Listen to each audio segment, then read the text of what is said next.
What is going on, FA Nation? John Impemba here with James Grande. Welcome to the Fantasy Alarm MLB DFS Game Day live show. Today, we're looking at the 12-game main slate over on DraftKings. James, how we doing, man? Happy Friday. First and foremost, I think it is Friday. It is Friday. I don't know. Feels like it's like a TGIF, you know? TGIF. Doing Celtics good. Championship Friday. Here. Championship, duck boats, Derek White, closeout season, all that good stuff. Yeah. So you're feeling good. I am happy that it's Friday. 12-game slate with cores. Not just like cores, but like the Pirates in cores is not like fun for me. But we'll get through it. The Pirates, it's interesting because like cores is obviously such a built-in advantage, but the tricky part of core slates will always be, well, like the team still has to be good in order to like hit the ball in relevance to like a 5.6 implied run total that they have, right? So we'll get into it, and obviously, maybe that's something that's I'm going to be against the field with here, but happy Friday to everyone. Thanks for joining. Excited to be here. Let's get into the breakdown. Yeah, 100%. Like I said, we go position by position. We appreciate you all tuning in here today. If you haven't already hit that like button, that share button, that subscribe button over on X and or YouTube. Free way to support the work we do here over at Fantasy Alarm. Yesterday we went out on a limb and played some Chicago White Sox. That obviously came out and worked out for us there. Gar Crochet had a monster day. We got the homers from Robert and Vaughn. Looking at today's slate, though, at 12 games and a lot of top tier pitchers, a lot of expensive pitchers on this slate as well. Do you find yourself looking to spend up today for a Sale versus Tampa Bay or a Skubal versus Houston? Like, what's your overall assessment here of your roster construction? I mean, you definitely can. It's a pretty comfortable spot to be in. Typically, having Chris Sale and or Tarek Skubal as one or two of your starting pitchers. We profiled it on the previous show. Houston just doesn't strike out, and that would be the one like ding against Tarek Skubal. I'm personally leaning Chris Sale today. Outside of his one start against Oakland, he has been electric. 30 plus fantasy points in 4 of his last 6 starts, and his last outing he was 2 fantasy points shy of that without a win. Really high strikeout rate on Tampa against lefties. Really low numbers in terms of OPS, ISO. Really every statistical category. That offense has been dreadful. So I'm definitely interested in starting with Sale. So is the field. He's currently projected to be the highest rostered pitcher of the day. Yeah. Not something that I'm necessarily, not something that's like scaring me off.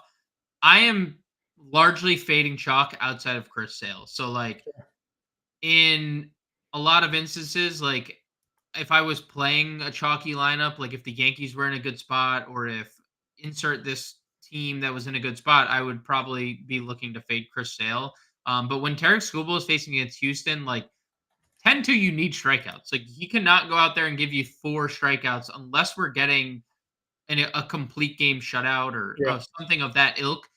Like if he has 6 innings, 2 starts ago against Texas, right? Where, well, Tarek Skubal gives up 1 run, but he gave up 7 hits and had 6 strikeouts, 18 fantasy points. That's just not okay for a 10-2 pitcher, right? Like you need the 30 fantasy point upside if you're spending like upwards of 10K. So I think that Chris Sale is better in that department with the upside. I think Skubal is very safe if you want to go that route, but I lean Sale over Skubal of the 2 guys over 10K. Yeah, this isn't even really like a complete knock on Tarek Skubal. We talked about it on the morning show. Houston with a 15% strikeout rate against left-handed pitching. Now he's faced them already. He had 7 strikeouts in that game. He had 22 fantasy points, but he was $9,200 that day. If he was 92 and not 10-2, I think there'd be a little bit of a bigger conversation on whether or not Skubal is a viable play here today. I'm with you. I'll say the one thing I thought was a little curious here today was the strikeout projections. Again, I did the underdog sleeper and prize picks pick'em articles today over at Fantasyland. We can find all of those for free over there.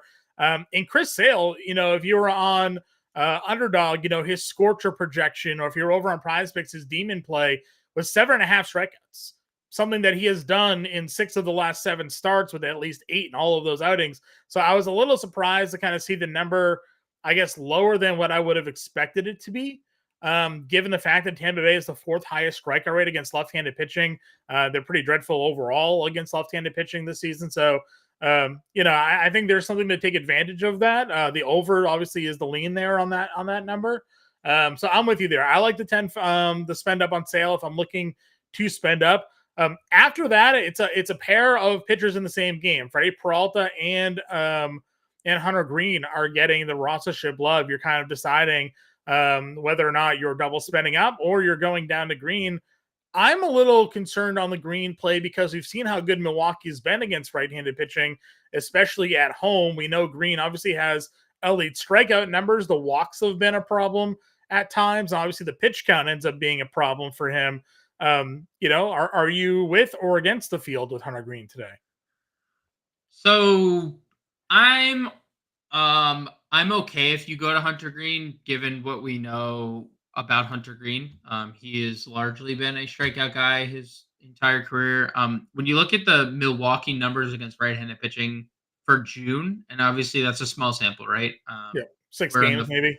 we're on the 14th day. It's 259 plate appearance sample. 674 OPS as a team is 17th. They have a 104 ISO, which is really, really low. That's 26th in baseball. So like they're obviously struggling a little bit right now, but like I'm also just I'm just looking at June against righties. I'm not looking at home numbers. We know that they have a couple guys that hit really well in Milwaukee. I'm okay with getting to Hunter Green because I think the price is too cheap for his ceiling. I'm also not like totally like, yes, have to go get Hunter Green.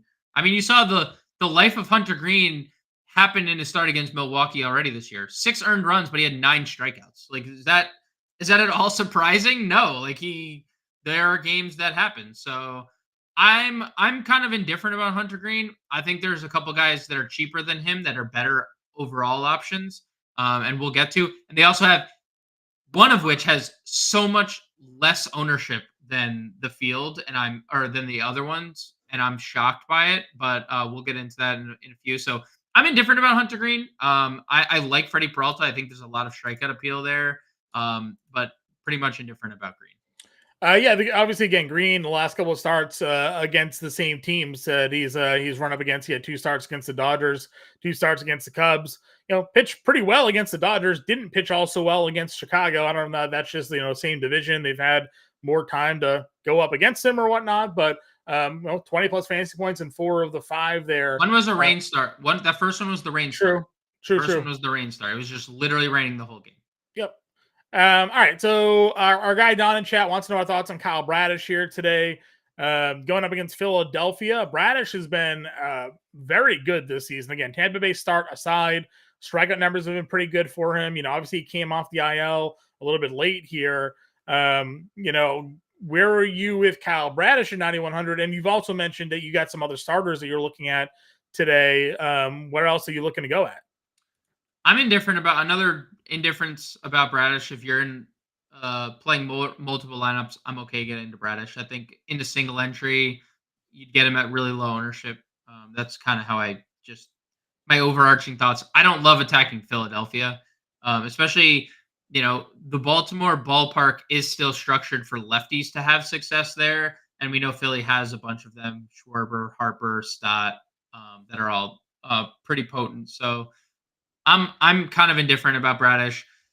The people that I'm looking at, the pitchers I'm looking at, Matt Waldron, 81, going up against the Mets. The Mets are not a very good offense against right-handed pitching. They are very good against lefties, but when it comes to right-handed pitching, they're in the bottom of the league in a lot of categories.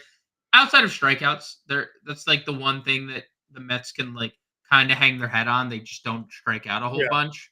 But Waldron, obviously, like it's hard to like factor in strikeout rate when it comes to knuckleball. If he has his best version of knuckleball, it just doesn't matter if you don't Yeah. strike out a lot, right? Because it's I, just I honestly, I said that as well. I wrote up Waldron today for his outs. I did 16 and a half outs, I think it was, or 17 and a half outs. Actually, no, I lied. It was fantasy scores, 27 and a half fantasy points, which felt way too low for a guy who's done it over like 4 straight starts. But the you can't really look at splits per se with him because he is a knuckleballer. So it's, if you remember back in like Tim Wakefield and Ari Dickey, those guys were filming knuckleball. Teams would rather have righties go against them than lefties because of the way they felt like they could see the knuckleball better. So, I kind of added that part of my analysis. Like, listen, the splits say this for the Mets against right-handed pitching, but that's against guys that are throwing fastball, changeup, curveball. This dude's throwing 80% knuckleballs at them. Who knows? Right? Like, you're just kind of betting really on his form and his ability right now to get that knuckleball to dance to keep everybody else off balance.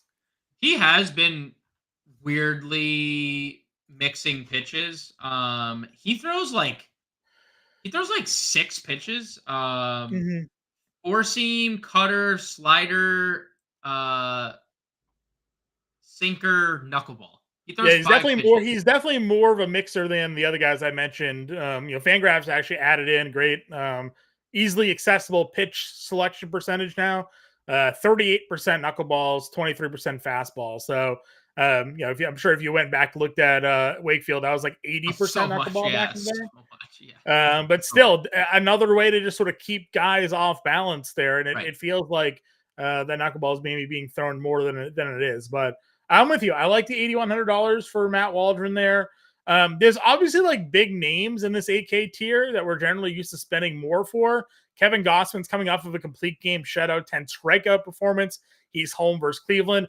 Luis Castillo, we know, much better at home than on the road. He's up against Texas. I don't know if we have a Rangers lineup yet, but Seager obviously scratched from yesterday's lineup. If he is not in that lineup, Castillo certainly becomes maybe a bit more of an interesting play. Like what are your thoughts there on guys that, in the past were like 9 to 10K starters? Nothing on the Rangers lineup front yet. In terms of the other part of it, Castillo would be more appealing if there was no Seager. He struggled against lefties, specifically lefty power. Seager is that in a nutshell. So obviously, no Corey Seager would mean a little bit more interest in Luis Castillo, especially great ballpark to pitch in, obviously. Gossman, not a lot of interest. I know he was great against Oakland. Okay. Really struggles with lefties this year. And he's going to be peppered with Jose Ramirez, Steven Kwan, Josh Naylor, and Andres Jimenez 1 through 4. Like, there's no break in lefties in the start of this game. Not a lot of interest in Kevin Gossman, 85. I personally am living in the 7K tier, and I got 2 names that I want to throw at you. And there is a large gap in ownership between the two, and I want to know why. And I'm sincerely asking you why. One is Hunter Brown. He is 7,200. He's 14%, and I think he's a great play. Yeah. We also talked about Simeon Woods Richardson last night. Have you looked at what his ownership projection is tonight? You can count on one hand. Put up a number on one hand, and I'll tell you if you're right or wrong. Why is he 4% projected? I understand he obviously doesn't have the pedigree that Hunter Brown has, and he's kind of come out of nowhere, and it's not necessarily he's coming off obviously his best start or one of his 3 really good starts against a bad offense. But guess what, John? Can you guess? Can I guess what? Oakland's a bad offense. So why is there a 3x discrepancy? I think and I understand the last 2 starts sort of go against what I'm about to say, but I think it is strikeout upside. I think that now, again, I understand the last 2 starts. Richardson had 6 Ks and 4 1/3 and 6 Ks and 6 1/3. If he gives you another 6 strikeouts today over 6 shutout innings, you're golden because he's going to get you 24, 25 fantasy points, probably assuming no runs go across. Hunter Brown, however, is a 10 plus K per nine pitcher Yes. who over the last 4 starts has looked much like the guy that many expected him to come into the season. The first month of the year, first 6 starts of the season, he had an ERA approaching 10. Over his last 6 starts, his ERA is around 3. So basically, 2 completely different pitchers over the 12 starts that he has had this season.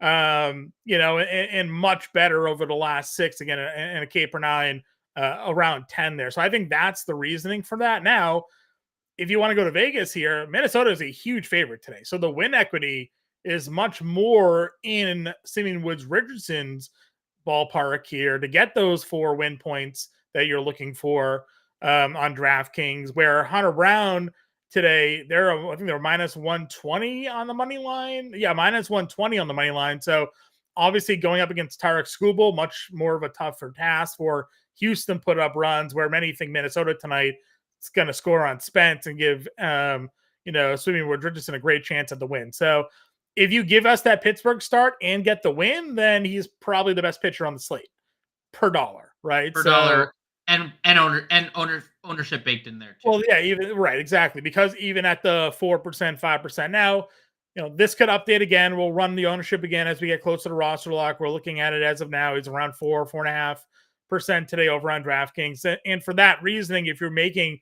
3 lineups, 20 lineups, you're going to want to get some exposure. But what if you're making 1? If you're making 1 lineup today, are you going Simeon Woods Richardson or are you going Hunter Brown? I mean, I think so. I don't disagree, and we said this on the stream last night. Like, Hunter Brown had an incredibly unlucky start to his year. I mean, even looking now, his xFIP is full 2 runs less than his ERA. His Sierra is under 4. Like, there's obviously positive regression coming, and we're seeing it, right? 3 straight really good starts from him. And 4 like overall just like 1 lack strikeouts. Yeah. I mean, the strikeout upside is obviously in the Hunter Brown camp. Yeah. I'm just saying, in a 1 lineup scenario, I think there's a lot of variables. If you're being contrarian and not playing cores, like doesn't really necessarily matter if you're playing Hunter Brown and Chris Sale and like eating chalk, because that's at the end of the day, it's probably your chalky duo in like a lot of formats, right? Yeah. I just think with cores also being popular, it's not like comfortable to have like Peralta or comfortable having Sale Skubal as your build. So yeah, I also think it helps that Brown is obviously a little bit cheaper as well. You're getting $300 there, which doesn't seem like a lot, obviously, but when you start building your lineups, it ends up, how many times we've been like, oh man, I wish I had an extra $100. Agreed. Now you're pivoting down to Hunter Brown from Simeon Woods Richardson, and he becomes more popular there. I also think that if you were to sort of give me the 2 guys and say, okay, they're both going to go 6, they're going to get no decisions here, I would put probably Brown to have the higher fantasy point output of that grouping, just because I think the strikeout ceiling. I would say the only other guy in this group that I want to talk about is the one that's right below Hunter Brown, and that's Andrew Heaney. The last 2 starts for Heaney, you've seen decent performances out of him. 6 innings, shutout against Miami, 5 2/3 against San Francisco. Did give up the home run there, but the strikeout numbers are kind of back to around a strikeout per inning. Seattle, second highest strikeout rate in baseball against left-handed pitching. Heaney at 7K. I mean, would you float him out there as a value play option today? I'm fine with it. Like, I would rather play both the 2 guys ahead of him, in Brown and Woods Richardson, but I'm not against it. Heaney's getting splitting the difference in terms of ownership between the 2. He is right. It goes Brown around 14%, Heaney around 10%, and then Woods Richardson around 5%. So again, I think the cheapness of Heaney is the reason you're getting the increased ownership there.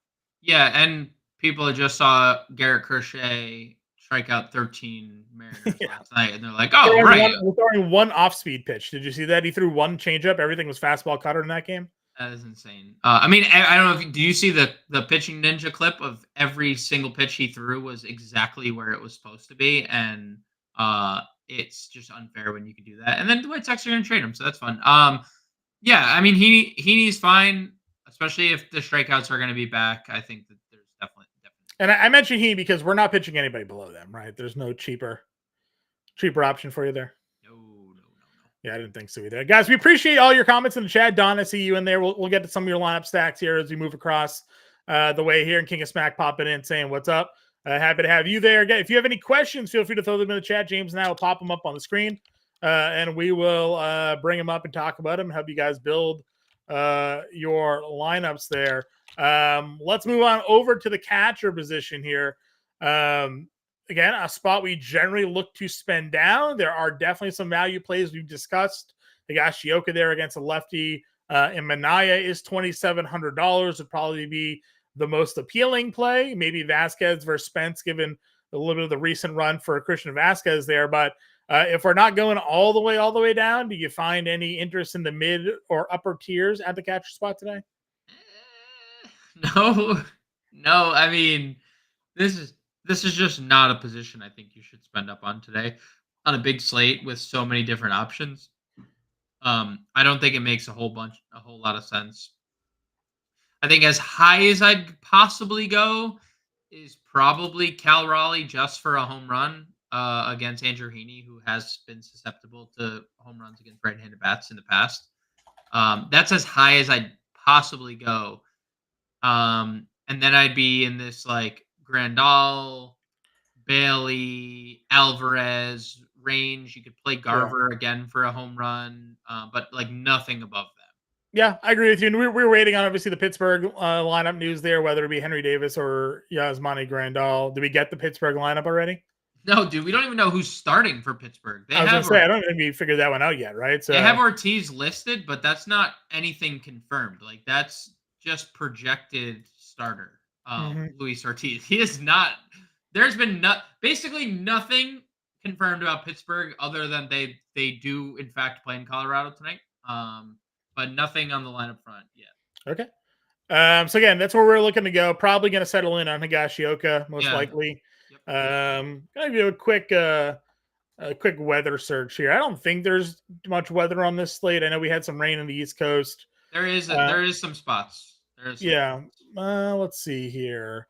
Again, the East Coast has most of the rain, but it doesn't seem like it's anything that's going to be a complete rain out. This game, I guess the Mets does have some potential for a late start. Same thing with Pittsburgh, Colorado, also some rain in that area. So I guess we'll see as that slate plays along. Moving on to first base. I think this is where it gets a little interesting for you and I, because we might be double dipping back into some White Sox here today. But we'll start off at the top. Where are you, if you're looking to spend up at first base today, James, where are you going?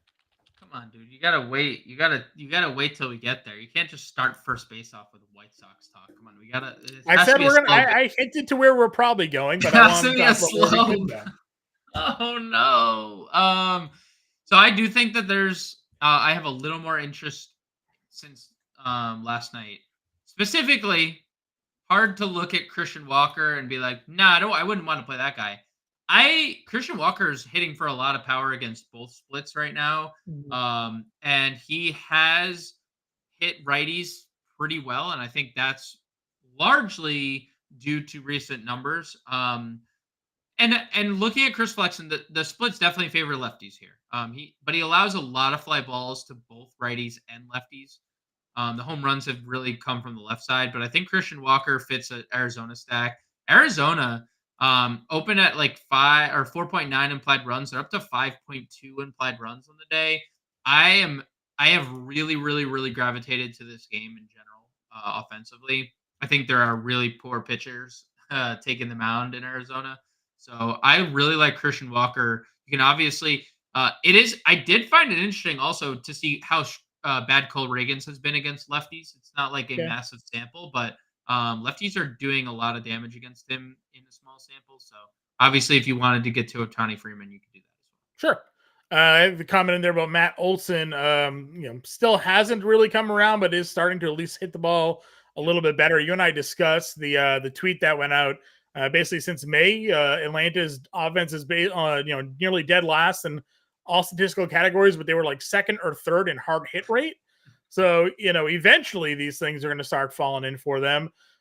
Is this just a case where maybe you just start like having a one-off Brave stack waiting for the day they score, like 7 runs? So the Braves are just back. Yeah, we could do that. Or we could just wait until 2025 when Ronald Acuna's back. Let's wait till Acuna comes back. Yeah, I guess that's possible too. All right, where are you going to the mid tier? I do think Josh Naylor is a little bit interesting with how much Kevin Gossman has struggled against lefty bats. I mean, it's bad. I know he's coming off the start that he made last time out, but one start in a spot that was Oakland is very telling. Naylor 13 home runs against lefties. Lefties hitting 287 with an 810 OPS. So Naylor, I think, is interesting. Obviously, there's going to be natural appeal to Connor Joe. I'm just going to say it, okay? I do not like Pittsburgh today. I mean, I don't think that's like very bold. I think it's bold based on ownership and based on I was going to say, I'm not saying I'm like unsure of the ownership that we have there, but it's not how I would go about building my lineup today. Rowdy Tellez is currently the highest projected rostered first baseman today. Connor Joe is number 2. Obviously, Connor Joe has dual positional eligibility, so that helps him a little bit. I'm kind of with you. Like, I get it. Like, Feltner's not great. It's in Coors. If Pittsburgh goes and scores 8 runs today and I lose to that, then that's what I lose to, I guess. Dude, Ryan Feltner this year, and I said it to you before we got on, has had very bad luck in Coors, and obviously that can just play out every 5th day, right? Because it's Coors. 390 BABIP against him is just so unfortunate. 365 xFIP, almost a strikeout per inning. 340 average against. Like, his xFIP is 2 runs lower than his actual ERA this year. It's just been Coors, right? Nipping him in the butt. He hasn't necessarily pitched all too poorly outside of Coors. I just don't like Pittsburgh against right-handed pitching. O'Neal Cruz is the only guy over 800 OPS. Him and Nick Gonzalez, the only ones over 750. Everyone else is below 700 OPS everyone on their roster. Every single player. I think Joey Bart, who is on the IL, is the only other player. No, Ryan, no, not what I'm saying. Call it TO. Not Feltner season. But it's more so like I'm just a little skeptical of Pittsburgh in general. I'm okay with like one-offs here with like O'Neal Cruz or something, but no, TO on the Feltner front. Agreed. But yeah, that was long-winded to say I need to get my Pittsburgh stuff out early. Really not in on Connor Joe. Really not in on Rowdy Tellez either when we eventually get there at $3,200. Yeah, I alluded to it, but we're kind of in on Andrew Vaughn here today. Recent performances: 366, 1100 OPS, 4 homers in 10 games. Homered for us yesterday. We played the White Sox stack. Got the back-to-back jacks from Vaughn and Robert. That came out nicely for us there. You and I have both written about, or I have written about at least Ryan Nelson. You've talked about it. Numbers against right-handed hitters this year are quite bad against righties this season. On the year, righties against Ryan Nelson are hitting 406, but a 624 slug and a 460 WOBA. Is that good? Is that good? Those are very bad considering the most common opponent he faces is a righty. So that's a very large sample size for Ryan Nelson against right-handed hitters. Are the White Sox last year's Twins? No, the Twins, dude, the Twins won a playoff series. The Twins were good. They led the league in home runs. Like, they were great. Maybe won a playoff series. Trending towards leading the league in home runs, but, no. It's just that right now they're hot. Like, we can admit that. But also the matchups that they're up against are just super favorable. Emerson Hancock last night, and then today, Ryan Nelson might as well be just placing a ball on a tee against right-handed hitters. So we're going to go back to the Chicago White Sox. Well, there is obviously immense risk playing the White Sox because they are the White Sox here. No risk. Andrew Vaughn, we know, has power, and $3,200, very, very willing to get some value there for him in our lineups today. If you want to especially find yourself spending up for a Chris Sale or trying to double spend up, you're going to need to play some of these White Sox that we're going to talk about probably today to get some value. The only other guy down here that I would mention is Donovan Solano because he has good numbers against lefties. Had a 2-homer game, which you'll never see again out of him. But, because there's not a lot of power in this bat. But, $3,100 if you wanted to save the 100 and didn't buy into our White Sox propaganda here today, Solano's right down there as well. Only reason I wouldn't shut the door on a double home run game for Donovan Solano is that he gets to play in division Colorado Rockies at Coors Field. So there's always a chance Donovan Solano does. Got the official White Sox lineup out. Vaughn is hitting cleanup. Tommy Pham returning and leading off today. So told you. I messaged you. I said we're going to party with Tommy Pham I know. in the lineup tonight. I know. So yes, just know that is likely coming. Any other first baseman here? Any other first baseman? Justin Turner has really good numbers against left-handed pitching. Sure. If you are on the Twins, another team, I'm a little confused getting a lot of love today. Not that I don't think they could have a good day. Mitch Spence has actually been quite good. Even the peripheral numbers suggest that he's been quite good. He's been better as a starter than he has been as a reliever. I know that's a small sample, but Jose Miranda's been good against righties. I know righty matchup, but he's been good. First, third eligibility as well for Miranda. Yep, I agree with you here. Just some updated weathers. Our guy Kevin Roth just tweeted it out. Shout out to the fantasy weatherman there. He's saying that there's going to be the Padres Mets game probably still plays with a late start, is what he is saying. But he says that there's enough rain in the area that if the wrong storm pops up over the stadium, there is postponement risk in that game. So Padres and Mets, if you are playing them today, understand that there is definitely a risk in that one, but everything else is looking relatively okay for this slate here. So John, you know what? You said this yesterday, and I found this a little interesting. You know who just activated from the IL? Nolan Jones, just previewed to get the outfield. I did mention it on the preview show that I thought Nolan Jones could be activated for this game here. Very good price tag for Nolan Jones on this slate. Maybe we'll, if we ever find out who's pitching for Pittsburgh, maybe we would figure out whether or not we go with Nolan Jones or not here. Bizarre, we still do not have that information. Yeah. Yep. All right, let's go on over to second. Ketel Marte, 5K. Was the spot I was looking to go against Chris Flexen. Noted switch hitter Ketel Marte going to be hitting from the left side in this game. Just a fantastic run that he is on right there. 417 with an 1100 OPS over the last 10 games for him, 4 homers. Generally, we had played him against a lefty rather, because he hits from the right side there. But the numbers have just been good for him. Again, I don't really want to attack Suarez or Skubal. If you want to pay up for Albies and hope maybe this is the day that Atlanta gets going against Little, you can. But it's Marte for me up at the top. 100% switch hitting second baseman Ketel Marte. You know what's funny? This stretch that he's on is better than his hit streak from earlier. Because all he did was he had 1 hit per game for 25 straight. Hitting streak, which his batting average dropped. So. Yeah, this is the most bizarre thing ever. He's been awesome. A couple stolen bases lately. I think a few days solidified he is really, really just an elite fantasy player when he doesn't have a hit, and he scored 15 fantasy points. We're on a good stretch. I love the stack. I love the top of the Arizona stack. The 2 outfielders plus Marte and Christian Walker. I think that's Jock Peterson with the grand slam last night. Going on record saying that's my favorite stack of the day. So I love Ketel Marte. I don't think we need to go anywhere else above 5K, but if you want, you can. Ryan in here asking which D-back goes nuclear today because he's left them out of their stacks.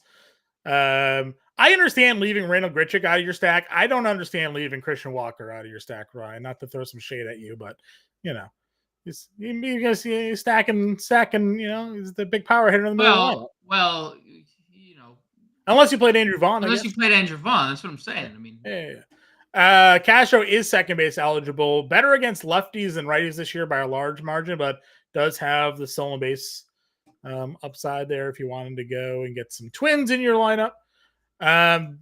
Davis Schneider homered the other day. what do we got odds? What are the odds? Do we know? I don't know, Mark. If you're in chat, let us know the Davis Schneider homer odds for tonight. And are they similar to Ohtani today? Either way, he is going to he's going to lead off. So 4,500 against Logan Allen. All right, so that makes sense. Mini stacks. You got to clarify here. You got a mini stack Carol Marte. That's fine. If you were like full on stacking Arizona, then I would have some more. I agree. So yeah, find out the home run prop on Davis Schneider. If it's like plus 250 again, we ride. $4,500 there against Logan Allen. Moore has good power numbers against lefties, over 200 ISO versus left-handed pitchers this year. If you want to go there, $3,900. IKF is 33. I didn't really find much else down here for value at second. Plus 380 for a home run. That's so much better than I'd expect. He was plus 250 the other day, which is why he was played, I guess. But still, what else? What other second baseman you looking at here? I don't have much. Only other names I'd mention is Andres Jimenez, 4,600, hitting second. I know he's in a slump, but lefties against Kevin Gossman has been the play. I just find it hilarious. Not that I want to play Amed Rosario, but that he's hitting third in a major league lineup.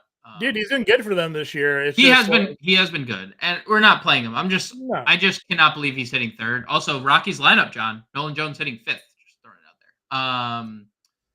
it out there. It's a good lineup. I like the Rockies today. Do you think the Pirates are waiting to see what the lineup was before they put out their starting pitcher? Possibly. Late sub, sort of. Maybe Rowdy Tellez is taking them out today. I don't know if there's anything else I would play. Only thing I would probably mention. Oh no, we already know the White Sox lineup and Nicky Lopez is leading off. So no, there's nothing. We do have it. Yeah. It's Lopez. Tommy Pham leading off. Yeah, but Lopez is in their lineup today. But I know, but it's much less appealing of him hitting like behind Paul DeYoung than it is leading off. If you were going up against Green today, like Bryce Strang's fine, So if you want to go there, you could do that. Third base here. Actually, what's the catcher situation for Tampa? Do we have a Tampa catcher confirmed yet? Tampa Bay. We do, right? Yes, it is. Oh, it's Jackson. Okay. We have identified this year's catching punching bag. Roadvert. Everybody just runs all over that guy. So I was just checking to see if he was catching today. Maybe we'd get some stolen base plays for the Braves. But all right, I lost my train of thought here. We're on third. Third. Okay. On to third. Third base. Jose Ramirez gets Gossman. Listen, I get what you're saying about Kevin Gossman, no doubt. Numbers versus lefties have not been great for the overall actual numbers, but I will say this: he does have decent 3-4 xFIP against lefties this year. He's just getting unlucky, right? They're just kind of hammering him there. So I'm not saying that Jose Ramirez isn't going to go out there and the lefties for Cleveland aren't going to go out there and have a day because his numbers just overall have not been good. Like you mentioned, the 350 WOBA, 475 slug, but he has met with a little bit better sabermetric numbers there. Again, this was a spot I didn't really find myself looking to spend up all that much, and I actually found it difficult to figure out where I really wanted to go at third today. What was your where are you going? If not playing Ramirez, Machado is fine at 52. I think Vlad at 5K is definitely fine. Matt Chapman does have very good numbers against left-handed pitching this year. If you want to play Chapman, it's a tough spot or tough ballpark to obviously hit in. But Tyler Anderson was due for some regression, got hammered last time out. Ryan McMahon, I think he's hitting fourth officially tonight. He's starting to come around, back-to-back games with home runs, back-to-back games with, he has 4 extra base hits in his last 2 games, and now turns around against blank. Because we don't know who's pitching for, but I do favor the Colorado side quite a bit tonight. TBD on what Pittsburgh's doing. We're 3 hours away from game time. We don't have any knowledge of what Pittsburgh's doing. So if McMahon is facing a righty, I would have a lot of interest there. I have almost no interest in Brian Hayes at 4,200. He has just not hit righties well, like Yeah. extremely bad numbers. Added to the list of Pirates that do have bad numbers, but like I just looked, he is the most popular third baseman of the day. Nah, not for me. Not the most popular in my eyes. That's No, again, right. I think the current ownership is just leaning heavily in towards this Coors matchup. Correct. Correct. Over on X, trying to see if there's been any leakage of who may be a Pirate starter, and it's basically just everybody being like, "Where is the Pirate Where's the starter pitcher lineup? now?" Yeah, Where's the nobody. lineup? Who's pitching? Yeah, absolutely nobody has an idea of where to go here. Again, I mentioned Moore has decent numbers against lefties for power. So if you wanted to go him against Heaney, I mentioned Heaney as like a value pitching option for today, but by no means is he like a lockdown Yeah. dominant starting option here today. So $3,900 for Moore, someone that I've certainly had some considerations for here. But again, I don't really care for much else. You do have IKF with third base eligibility at 33. Solano is 31 with some value, but that might be it for me. Yeah, I mean, I think Miranda and IKF and Solano, if you want to just punt the position, I think it's perfectly fine too. Agreed. Moving on over to shortstop. Bobby Witt's up top against Gavin Stone at $6,300. Betts versus Reagans at 6K. Gunners get the lefty against Suarez. Ellie against Peralta. Your top 4 price guys here. Yeah, they are, and they have a lot of fantasy point upside. But Ezekiel Tovar exists in the world, and he makes the world a better place, John. It's true. That's It'd be all nice I to know got. who's pitching for Pittsburgh. Yeah, we just need to know who's pitching for Pittsburgh. But like Tovar hitting third, I mean that lineup is with unfortunately Jacob Stallings is hitting sixth, and it's not Elias Diaz who was placed in the IL. If we had like a last year's version of Nolan Jones in the middle of that lineup, and maybe we'll get last year's version of Nolan Jones soon. That this lineup could be definitely be interesting. Yeah, especially at home. And we know like we talked about Brent. We'll talk about Brenton Doyle's like home road splits, and McMahon has been good, and but Tovar's been the best player on their team. He's been great offensively. He's been great offensively lately, and just another guy. 323 at home, 268 on the road. Interesting enough, 9 of his 11 home runs have come on the road. That's a little bit interesting, but like that feels like some just randomness, and the Ezekiel Tovar home runs are gonna come at home. I mean, he's not gonna hit 4x the road home runs he's gonna hit. Speaking of home road splits, we have Willie Adames at home versus a righty. Those tracking this year, hitting 313 at home with a 313 ISO and a 445 WOBA against right-handed pitching at home this season. Not bad. Just a 16% strikeout rate with a 16% walk rate. So he can really see the ball well against righties at home here. He has 2 career homers off Hunter Green. I know you don't care about that number, but this has just been a split we've played pretty consistently now for a couple of years. Yeah. I mean, you joked about, I think you were a little sarcastic when you said he can see the ball really well, but that's literally what he told us. That's what he said. He straight up said, his words were, I can see the ball way better with the hitter's back drop here in Milwaukee. And those numbers play out like everywhere else. Like he's not really that good. Like, I don't know what it is. Righties all away, he's hitting 220, like with a 120 ISO. It is his only good time is at home against right-handed pitching. That's his only good time. He's having a bad time. He has a bad time everywhere else. Lefties all the time, and righties on the road can't see the ball. Righties at home, it's like a softball to him. So I'm good going there. We had a question there about Ha-Seong Kim. Again, last couple of years, this dude has killed lefties. This year, though, only 190 batting average against them. Now, he does have a 160 ISO, which is pretty good. Right around his career level. Last year's 219. His WOBA is 100 points lower this year than last year and the year before that. So, maybe things are going to start coming back around here for Kim against left-handed pitching, but obviously overall the numbers haven't been that great. The last month his ISO is around 200 versus left-handed pitching. That's good, but still just a 300 WOBA and a 220 batting average. So, if you're going Padres as a stack today, you want to go Ha-Seong Kim, like you could, and hope some of those legacy numbers start to average themselves out this year. But overall, Kim just really hasn't been that guy. 186 BABIP. Yeah. One against lefties. That is so unlucky, dude. I said it earlier, earlier to you, maybe like a few weeks ago. He had like a 25% infield fly ball rate. Like, dude, it's just he has like some of the weirdest splits. That he's just like not having. Like I said, another guy just not having a good time. Kids popping the ball up too much. Let's see if the numbers change at all.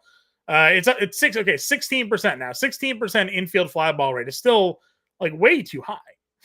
Like what? Way too many infield pop-ups for Ha-Seong Kim there. Can anybody explain George Springer? Getting old, skills declining. I don't know. Injuries piled up. Injured a few times. Yeah, but the numbers feel like they've been going on their way down now. King wants to know what games are we scared for when it comes to weather? It seems right now it's just San Diego and New York for like an actual possible postponement. Everything else feels like it's going to be fine. So that's probably where that game lies here. So looking for a value catcher. We went Higashioka, but obviously that game has the rain concern. So I think Vasquez was our other punt catcher for us today. Yeah, you can always punt Vasquez. Not like the most appealing, but he's actually been pretty good lately. So yeah, if you want to play when he was with the Red Sox, he was like a pretty decent hitting catcher. Obviously those numbers have fallen off pretty dramatically getting out of Fenway, but kind of is what it is there. All right, let's move on over to the outfield. We appreciate everybody tuning in here today. Again, if you haven't already hit that like or that share button, it's a free way to support the work we're doing here. Wait. We still got shortstops. What are you doing? Oh my God. I'm just kidding. Sorry. No, go ahead. We do have a shortstop. Go ahead.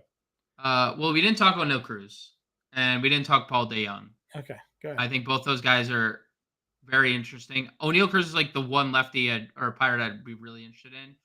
And DeJong's been really good against righties with power. Also, a little bit interesting, Geraldo Perdomo hitting. All right, we have a Pirates official lineup here. We have a pitcher. Never heard of this dude in my life. Mlodzinski? That's a bullpen guy? Opener, for sure. Yep. That's an opener. Looks like a bullpen guy. Yeah, he pitches out of the bullpen. That's an opener for sure. Yep. Well, that's what he got. He's got a 5.5 ERA this year, so not great. Not great for him. He started. I'm assuming. Let's see what his start. His start was 1 2/3 against Minnesota on the 8th. Ortiz came in after him. Okay, so Ortiz is going to be the piggyback guy there. I mean, I assume that's just what they did on. That's what they did on the 8th. Okay. Let's see.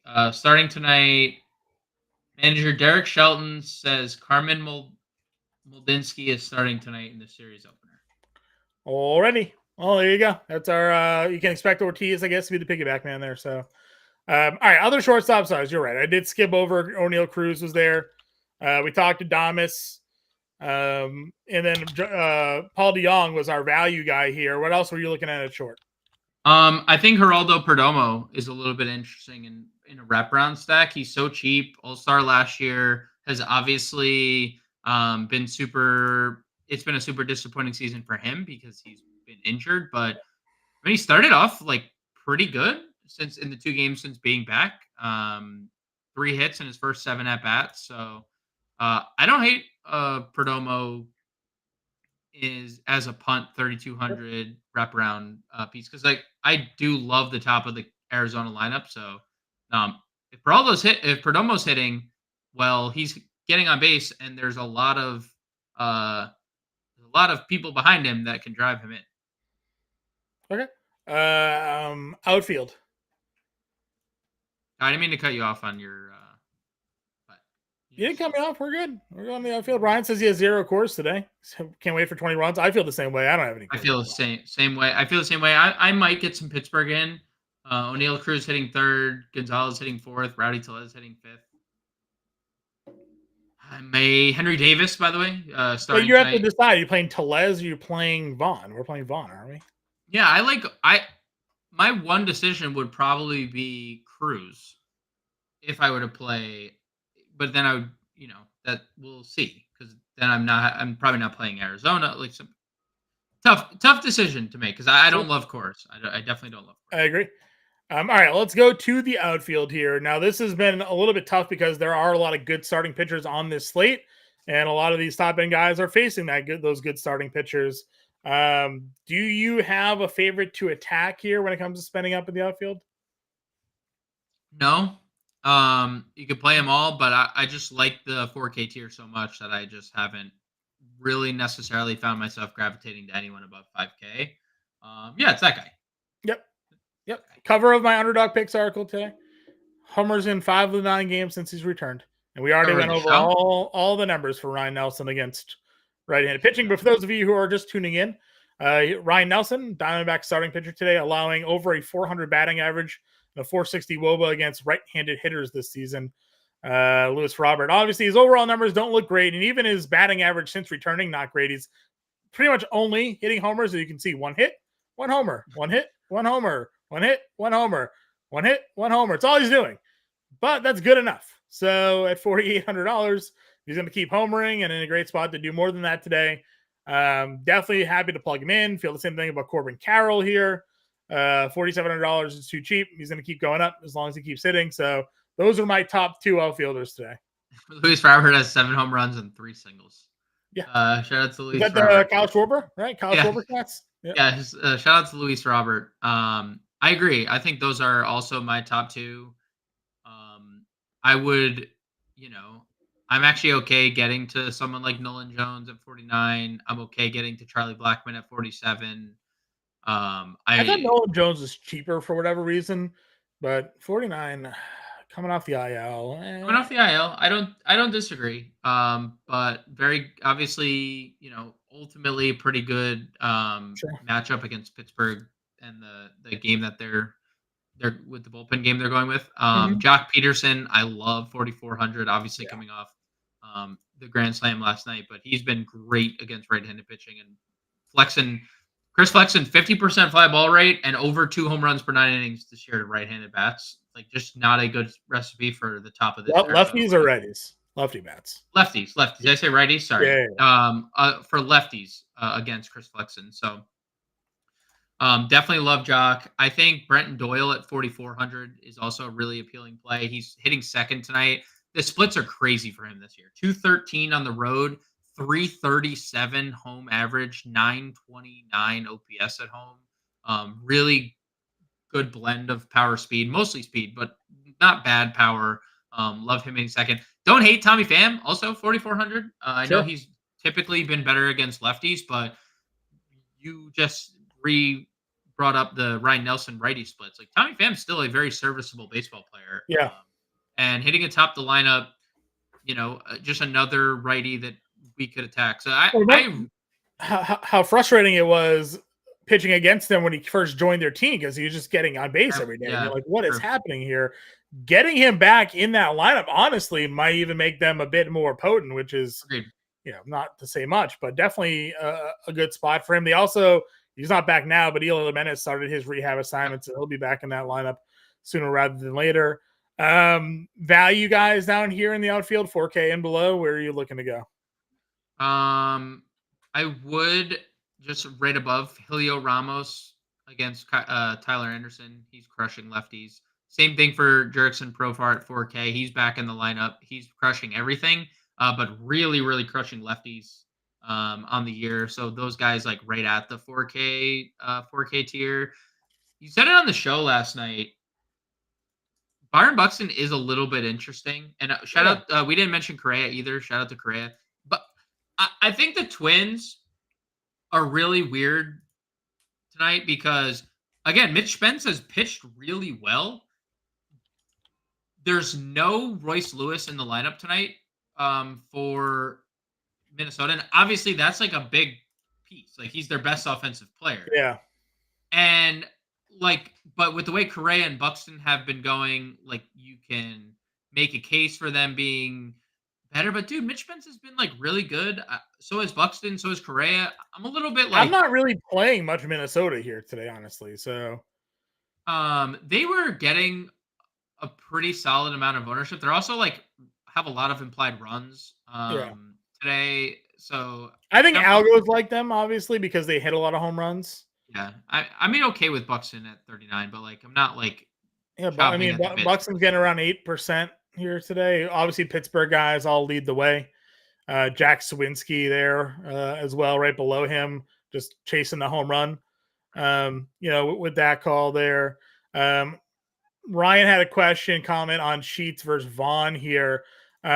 This isn't necessarily like a Sheets versus Vaughn splits. It's actually more so Ryan Nelson splits, where Ryan Nelson's just getting hit by the righty so much, and Vaughn's hot right now. So even if Sheets has the lefty righty matchup and Vaughn's got the righty matchup, it's Nelson that's really struggling against righties. So we're riding out Vaughn. You can play Sheets in the outfield though if you want to play them both. You can certainly get that going. Where else are you looking to go in the outfield? Obviously, some more value plays as we kind of scroll our way down here. To Ryan's point, like Sheets has definitely just for the record been better against right-handed Yeah. pitching than Vaughn has, but Vaughn has obviously been super good lately. Haniger hitting second against Heaney is a little bit interesting. Obviously, Seattle trying to do anything they can to mix up their lineup. Second at that price is not bad. Jake Cave, $3,200. You know, it is what it is in Coors Field, but that's like the cheapest piece of Coors you may see on the day. Yep. Randall Grishik's in the lineup. He has been amazing. He's been amazing when he plays. Obviously, it's been like limited chances for Grishik, but he's hitting sixth tonight. I don't hate that. Do we give Jackson Churio a look? It's been I don't know, much better of late. I don't know, Mark. What do you think? If Mark's in the chat, I mean, we need to talk to the Jackson Churio whisperer because Hey, last highly time, talented kid. He's just like 19 years old, right? So yeah, give him some time and set the value there. I got nothing else down here though. I mean, Andy Pages has been really good against lefties, but it's like a good lefty in Reagan's, so probably can't go there. I don't really have much else. Yeah, come around. All right, let's get a lineup going here and see what we can build. Are we going Sale? Are we going more mid tier? Like, what are we doing? I think we go Chris Sale. Okay. Probably Sale Brown or Sale. We'll take the savings for now, and if we have extra money, we can be the contrarian SWR play there with Simeon Woods Richardson. So, my catcher we were looking to spend down. Just plug in Higashioka for now, I guess, and we can move if we have to. First base. I mean, it's probably Vaughn if we want to spend down, and Christian Walker if we wanted to spend up. Sure. So, I mean, for me, the way I was looking to build it, just because I think the lineup pieces fit, was doing like Vaughn, Marte here. Yep. Outfield, we liked Robert. And we liked Pham, right? Just to sort of do our White Sox stack. Yeah, and we don't necessarily. I would say the fan piece depends on your opinion on like Arizona because Jock and Corbin Carroll are there as well, and like I think just as much as we like the White Sox, I'm also okay with just playing Vaughn Robert in like a mini stack. So we did like something like this then maybe. Let's see, where do we got? Where's DeYoung? Do you want to do DeYoung short? Yeah, we could do DeYoung. And that gives us a $4,400 third baseman. Not a great tier. It's not a great tier. Dylan Moore, who's been terrible. Is he in the lineup? He's hitting sixth. Yeah, he's hitting sixth tonight. IKF just has a punt. Or Solano, and then we can spend up a catcher. It'll be 4K. Is there a 4K catcher you like here? Grandal? No, he's not playing. No, it's Henry Davis. Henry Davis. Let's see. We can go from DeYoung. Go back to Higashioka or Ha-Seong Kim. Yeah, 46. We did Correa or Kim or Willie Adames. So just do the one off Adames play? Yeah. I'm good with that. Literally, if you look at this lineup, it is a lot of feast or famine. A ton of Well, yeah, we're making it. This is a GVP lineup, so no, I agree, and I think that this is needed. This is just given what we're doing, which is fading. Yeah, I agree. So everybody, example lineup for your tournaments here today: Chris Sale, Hunter Brown, Christian Vasquez, Andrew Vaughn, Ketel Marte, Donovan Solano, Willie Adames, Lewis Robert, Jock Peterson, Corbin Carroll. We're 2-man stacking the White Sox. We got a 3-man Arizona stack, so we're game stacking White Sox, Arizona. We are full fading Coors Field.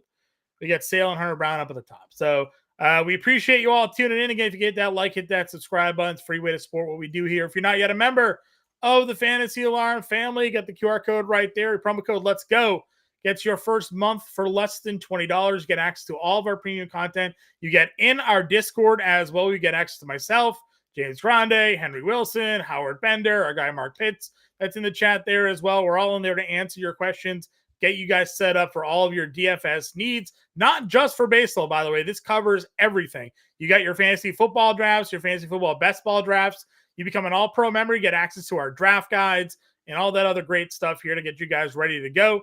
So fantasyalarm.com/win, scan that QR code, use promo code Let's Go, get your first month for less than $20. James and I will be back on Monday. Till then, everybody, good luck with your lineups, and we'll see you later.